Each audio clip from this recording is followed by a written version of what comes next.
Audio Jungle.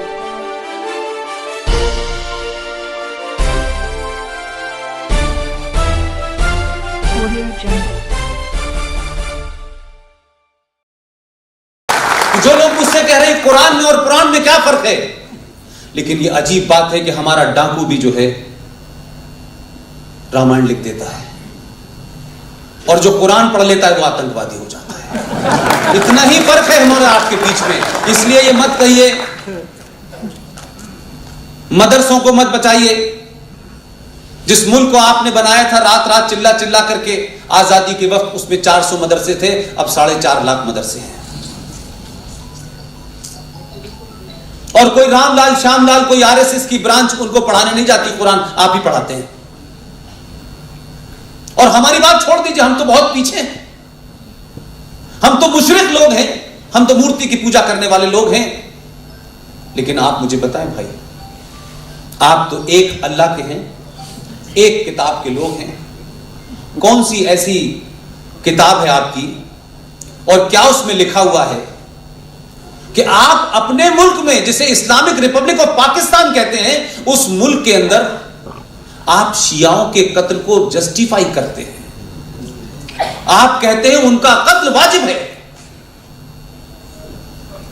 और अपने ही मजहब के लोग जो मोहम्मद साहब को मानते हैं, जो किताब को मानते हैं, जो अल्लाह को मानते हैं, जो 5 वक्त की नमाज पढ़ते हैं, लेकिन वो अपने आप को यह जरूर कहते हैं कि कुरान शरीफ में फरमाया गया है कि 1,24,000 पैगंबर मोहम्मद साहब से पहले आए थे। अब कुरान में लिखा है, इसलिए उस पर डिबेट पे नहीं जा रहा, थोड़ी देर के लिए यही मान लेता हूं। कुछ लोगों ने कहा जो उनका दामाद था, जो मोहम्मद साहब के दामाद थे, उनकी बेटी का पति था, फातिमा का पति, आप जानते हैं उसका कत्ल किसने किया और किस तरह किया? जब सुबह फजर की नमाज, जो सुबह 4:30 बजे पढ़ी जाती है, जब वो नमाज पढ़ने गए तो एक शख्स उनके पास में लेटा हुआ था, मुंह उसका नीचे था, काफी देर से लेटा हुआ था। उन्होंने पूछा कि भाई तुम नमाज पढ़ रहे हो कि तुम लेटे हुए क्यों हो? तो उसने कहा मेरी तबीयत ठीक नहीं है। उन्होंने नमाज पढ़ना शुरू कर दी। वही शख्स उठा जो तलवार छुपाए हुआ था और गर्दन उनकी धड़ से अलग कर ली। उसका नाम बताओ कौन है? अगर तुम्हारा बस चलता तो तुम उसे भी हिंदू साबित कर देते हैं। मोहम्मद साहब के दामाद के कातिल और करबला के मैदान में उनके नवासों के मारने वाले जितने भी थे, सारे नवासों को मारा गया, उनके खानदान को मारा गया। उन सब ने कलमों का पढ़ पढ़ के, नारे तकबीर अल्लाह कह करके उन सब का मर्डर किया। हम नहीं थे, हमारा कोई हाथ नहीं है, हमारा पैर भी नहीं है, लेकिन तुम उनको जवाब दो पहले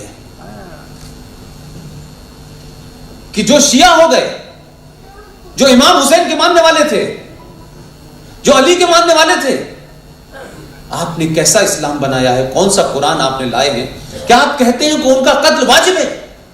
तो फिर साफ साफ कहो कि मोहम्मद साहब के खानदान को मारने वाले वही लोग हैं जिनका नाम आज अल बगदादी है, और पूरा सच पढ़ाओ। और फिर मैं भारतीय लोगों से मेरी शिकायत है कि हम हर छोटी छोटी चीज को पढ़ते हैं, या तो कहने से डरते हैं या सच बात जानते नहीं, और जानते हैं तो चुप रहते हैं। जो लोग आज हमें मूर्ति पूजक कहते हुए हमसे खास किस्म का मोहब्बत रखते हैं और ये कहते हैं कि इनका कत्ल वाजिब है, और कुरान मजीद की 30 आयतों में 34 बार आता है जिहाद का जिक्र, ये जिहाद किससे करना है? किस लिए करना है? आपने तो कुरान शरीफ को बदल दिया अपनी सुविधा के अनुसार। एक कुरान कहता है कि पैगंबर आते रहेंगे, वो किसी शक्ल में आए, किसी धर्म में आए इससे मतलब नहीं है, वो पैगंबर आते रहेंगे। वो कृष्ण जी को भी, रामचंद्र जी सबको अपना पैगंबर मानते हैं, उनको कोई प्रश्न नहीं है। लेकिन जो लोग इनको मानते हैं आप उनका कत्ल करते हैं।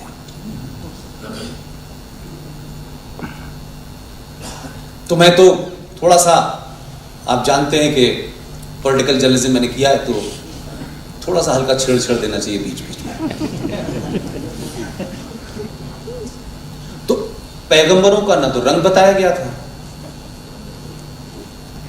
न कोई उनका कपड़ों का लिबास बताया गया था। अब ये गलत बात है कि आप 2014 के आदमी को पैगंबर नहीं मानते, लेकिन काम तो पैगंबरों जैसे कर रहा है।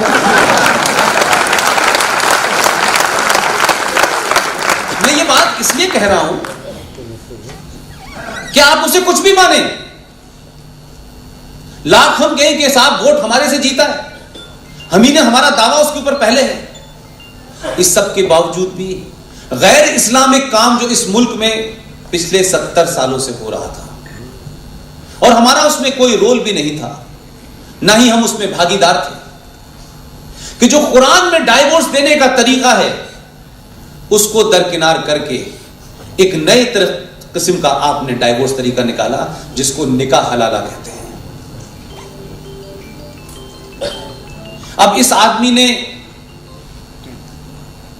कौन सी लैंग्वेज में कुरान पढ़ा है पता नहीं मुझे, कौन एडवाइजर है, लेकिन अच्छा एडवाइजर है। इस पूरी प्रैक्टिस को, जिसको पूरा मुस्लिम वर्ल्ड, आप मक्कारी तो देखिए, अरे भाई अगर मैं बीमार हूं और रहमान भाई कोई मुझे दवा बताएंगे तो डॉक्टर है तो मैं मानूंगा ना कि भाई दवा ठीक है, मैं तो बीमार आदमी हूं। लेकिन इस पूरी कम्युनिटी में से, आसाम से कन्याकुमारी, कश्मीर से लेके कई, किसी ने भी, मौलवी, मुफ्ती, हाजी, बड़े बड़े नाम है, बाप रे बाप, हर आदमी चलता है तो लगता है पूरा कुरान शरीफ चल रहा है उनके साथ। किसी ने, एक ने नहीं कहा कि जिस औरत को लेकर के मोहम्मद साहब ने बहुत सारी हिदायतें दी थी, जिसका दर्जा बड़ा आला था, भाई तुमने अपने घर में अपनी ही बीवी को एक ऐसे प्रोसेस में डाला है कि तुम अपनी मर्जी से उसको तलाक दे दो, अपनी मर्जी से दे दो। खाना गर्म है, खाना ठंडा क्यों है, फोन क्यों देर से उठाया, कपड़े क्यों नहीं दिए, इन बातों में तुम तलाक दो, दे दो, यहां तक भी सही है। लेकिन दुनिया के सुप्रीम क्रिएशन जिसे औरत कहते हैं, आपने कहा कि अगर मुझे 1 घंटे बाद यह होश आया कि मैंने तुम्हें तलाक दे दिया है और अब मुझे यह एहसास होता है कि मुझे तलाक नहीं देना चाहिए था और मैं दोबारा से तुम्हारे साथ रहना चाहता हूं, तो तुमने क्या डेफिनेशन घड़ी यार, कमाल के मक्कार हो यार। आपने कहा कि अगर इस औरत को दोबारा मेरे साथ रहना है तो इसको किसी गैर मर्द के साथ शादी करनी होगी, और गैर मर्द के साथ शादी करके वो सब करना होगा, और उसके बाद जब वो उससे तलाक दे देगा तब ये मेरे पास आएगी। कौन सा हाई मॉरल है यार, कौन सी दुनिया का ये मजहब सिखाता है। लेकिन ये चल रहा था, जिनको शेम शेम कहना चाहिए था वो बुरखे में कहती थी, आवाज बाहर नहीं आती थी, पैगंबर साहब को सुनाई दे गई।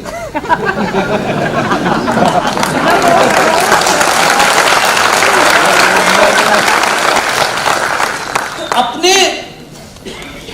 यानी भेजा था राम मंदिर बनाने,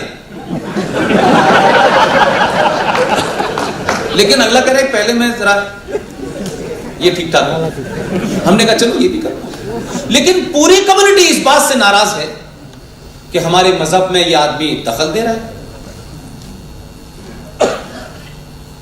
अब पूरे इस्लामिक वर्ल्ड में कोई इस बात से नाराज नहीं है। अब मुझसे लोग पूछते हैं कि यार ये मोदी जब भी जाता है इस्लामिक कंट्री में इसको लोग अवार्ड देते हैं,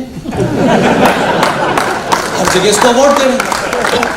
तो बोले उनको पता है निकाह हलाला क्या है, लेकिन ये नहीं चाहते, ये नहीं चाहते, ये यही प्रोसेस चाहते हैं।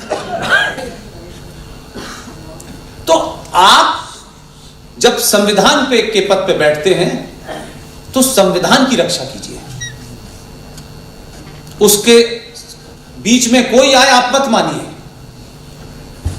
तो मेरी वर्तमान सरकार से और प्रधानमंत्री से दूसरी दरखास्त है